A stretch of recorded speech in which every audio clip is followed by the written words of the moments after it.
Nós temos muito mais homens sendo indenizados, sendo que as mulheres estão meio que, vou botar entre aspas, mas é o que tudo indica, deixadas de lado. Inclusive com, né, com um conceito que a gente tem que acabar, né, Carol?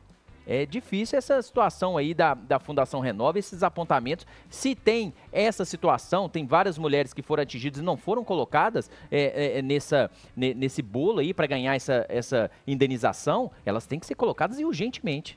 Ô, João, e não é novidade que muitas vezes, não somente nessa situação, a gente falando aí de um reparo, né? Porque é uma mitigação de danos, né? Quando a gente fala desses acordos de reparação, a vida das pessoas não volta a ser como era antes. Isso é impossível, gente. Foram comunidades destruídas, arrasadas, tudo levado pela lama.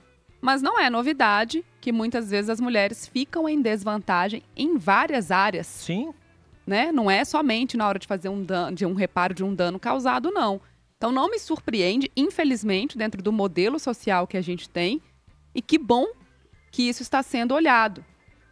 Tardiamente, mas essa discussão ela já vem de um tempo. Eu já me lembro de ter lido sobre, inclusive, alguns estudos também, até conduzidos pela Universidade Federal de Minas Gerais, que avaliou até os impactos psicológicos, né, do rompimento da barragem lá em Mariana. Como é que essas comunidades as pessoas da comunidade foram realocadas. E eu já me lembro de ter essa discussão em pauta, principalmente falando dessas mulheres, chefes de família, pobres, negras, que eram as menos visíveis dentro da tragédia como um todo. E, por consequência, a gente vendo agora com dados e estatísticas que realmente foram afetadas. E isso é mais um dano que precisa ser reparado. Né? É mais uma questão pontual dentro de um crime que foi cometido e que a reparação ainda não veio. Então, assim, é muito complicado porque a gente fala de uma sensação de injustiça que fica pra gente. Eu sempre falo isso aqui. Imagina pra quem ainda está vivendo. Porque a gente fala assim, pra quem viveu, não. Pra quem viveu no passado, não. Pra quem ainda vive. Porque essa tragédia, esse crime, ele continua acontecendo todos os dias, João. Sim.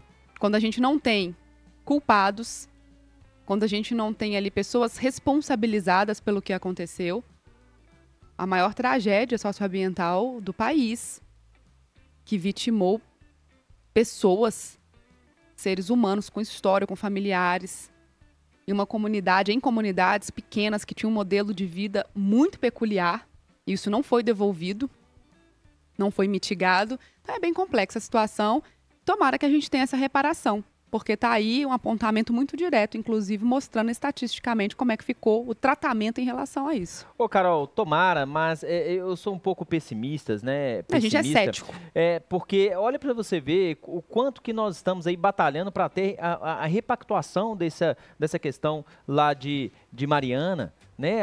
As indenizações, né, socioambientais que a gente tem, já teve na época da tragédia, foi assinado um acordo com muito aquém do que essas vítimas elas merecem, e agora a gente vê que nesse bolo ainda tem muitas pessoas que estão sendo prejudicadas e que talvez não estão sendo lembradas ou nunca foram lembradas. E a gente vê depois aí, 2015, nós temos aí quase 10 anos da tragédia e essas pessoas ainda estão prejudicadas. Então, eu tenho um pouco de receio, porque a gente tem aí vários anos, 9 anos dessa tragédia, desse crime, ninguém foi responsabilizado e a repactuação, por exemplo, está parada. Né? Então, eu fico triste e um pouco ressabiado, viu, Carol? Porque não sei se essas pessoas, essas mulheres que merecem receber esse valor, esse recurso, se elas vão ser colocadas aí nessa repactuação. E se essa repactuação ela for sair do papel, será que as mineradoras também não vão questionar esse pedido? Porque vai falar assim, mas a gente já aumentou o valor que vai ser dado aí nessa reparação, elas não têm que entrar nessa medida, então eu fico meio cético por causa disso, cara.